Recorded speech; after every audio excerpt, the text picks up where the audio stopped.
Alright, I'm back. It's Justin one last time today, and I'm going to teach you guys what to look for and what to buy when it comes to buying an electric guitar.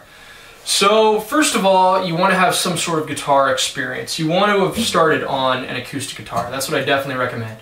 The strings are a lot thicker, the fretboard's a lot wider. If you've learned on this guy, it's going to be cake coming to this guy. This guy has super thin strings.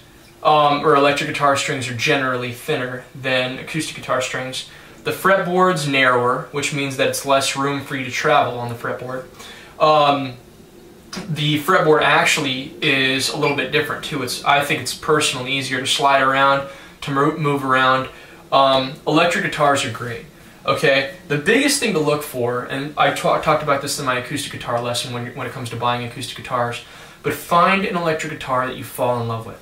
Think about what kind of sound you want to sound like. Think about bands that you listen to, what types of guitars they play on, if you want to sound like them. A big thing when it comes to electric guitar that I see a lot of people do, and I'm not a big fan of this, but I guess I have been a little bit in the past, is a lot of people, for example, Angus Young. Angus Young played a Gibson SG, okay? He has a signature guitar that he put out there for, I think it's $2,000 or maybe even more than that, $2,500. Okay, and it's his signature guitar. It says Angus Young all over it. It's got his logo up here. It looks awesome. It really does. But that guitar only is going to sound like Angus Young, at least to me.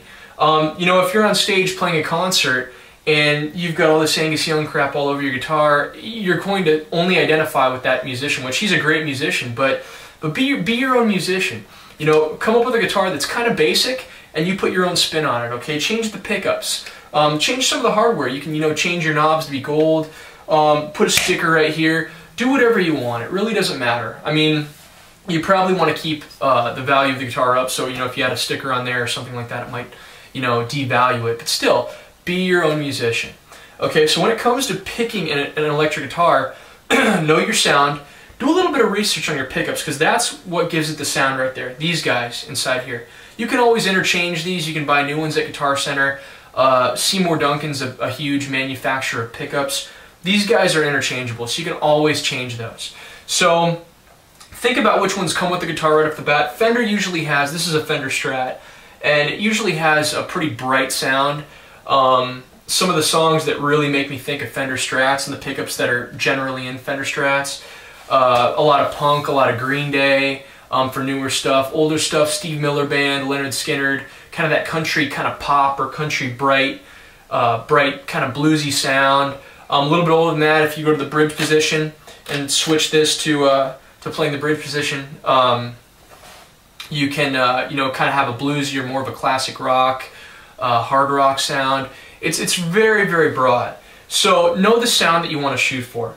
When it comes to actually finding that guitar, when you go inside the guitar shop and you find that electric guitar that you just absolutely love the way it looks, you love the way it sounds, the biggest thing too is now to focus on how does it play, okay? How high is the action? When I say action, how high are the strings off the fretboard? Is the fretboard warped? Is it straight or is it warped like that, okay? Heat and cold will cause the fretboard to warp like that. How's the condition of the various nuts? How's the bridge condition?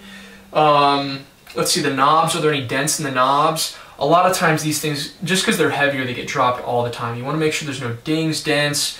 Inspect the entire body, okay?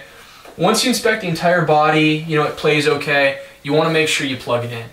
That's a big thing, okay? So right here, where you plug in the guitar to the amp, this is a big thing too. If you pull this off, a lot of times those electrical connections become loose, become weak. Sometimes they don't even work. So you gotta plug it in, you gotta play it, you gotta hear how it sounds coming through an amp. Okay, that's a big thing. On top of that, I think that's basically it. When you buy, make sure that they'll throw in something, okay? And I don't like to send people to Guitar Center. In my last lesson I talked about, go to the mom and pop shops. Support the mom and pop shops. Now Best Buy is selling electric guitars. I wouldn't buy an electric guitar from Best Buy. I wouldn't think that they would know what they're talking about, okay? They're just focused on pushing sales. Same with Guitar Center. Guitar Center, I used to love them. Now I'm not really. The way they've treated me the past couple times I've been in there, I'm not really a big fan of them. They will make you deals though. So I don't know, but just be careful when you buy stuff from those big places where they have just a ton of inventory. All the time, people drop this stuff. You see kids picking it up, throwing it down on the ground. Just be really careful. So that's the last bit of advice that I have for you when it comes to buying an electric guitar. Don't buy online. I've had a couple people actually tell me that they bought online. They've had the guitar shipped out to them. The guitar was in pieces. One guy bought shipping that I knew, and he was having a problem. The shipping took care of it through eBay, so that was okay. But I mean, it was a unique vintage guitar, and you know, he was compensated with money for it, but I'm sure he would have rather wanted that guitar. Also, I had another buddy who bought shipping on it, or no, he didn't buy shipping on it. It came and was broken, and he had to live with it. So I think he repaired it the best he could, took it to a shop, they fixed it up. But I wouldn't buy online. You want to play stuff before you buy it. And the most important thing, fall in love with that guitar. It sounds kind of funny, but you'll know what I'm talking about when you fall in love with your guitar, okay? Buying a guitar shouldn't be on impulse. Save up the money, say, okay, I want to spend this much on a guitar, and then go out and start shopping once you have that money saved. Don't say, oh, well, I got to grab a guitar today, so I'm going to go out and grab a guitar. No, it doesn't work like that. You'll be sorry. I've done it before. When I was brand new playing, I did it before. I'm so sorry. I lost a ton of money because I ended up selling all those guitars because I was just like, I hate these things. So, anyways, I hope that was somewhat helpful for you guys. More a little bit for beginners, not so much super advanced people. You probably could have figured out a lot of that stuff. But if you have any other questions, let me know. Webmaster at GuitarMadeEZ.com. Check out my YouTube, Twitter. Check out my website. I just totally revamped it. I've got a ton of new lessons on there, and I hope you like my new lesson formats. I'm really excited about them. What I do is I break down, I take a song, I show you videos how to play just how I have been on YouTube, and what I do is I write a whole post on my website about it. Why was the song written? What's the meaning behind the song? You know, what was the lead guitarist feeling? What's he doing? What exactly is he doing in some songs? Is he strumming chords, or is he playing in this scale in the solo? I tell you all that stuff. And I also tell you how to get that sound out of your guitar. You know, what if it's a song that has a really unique sound? I tell you what that artist did or how you can replicate that sound with your guitar. So check it out. I hope you like it, and I will see you guys in the next lesson. Thanks.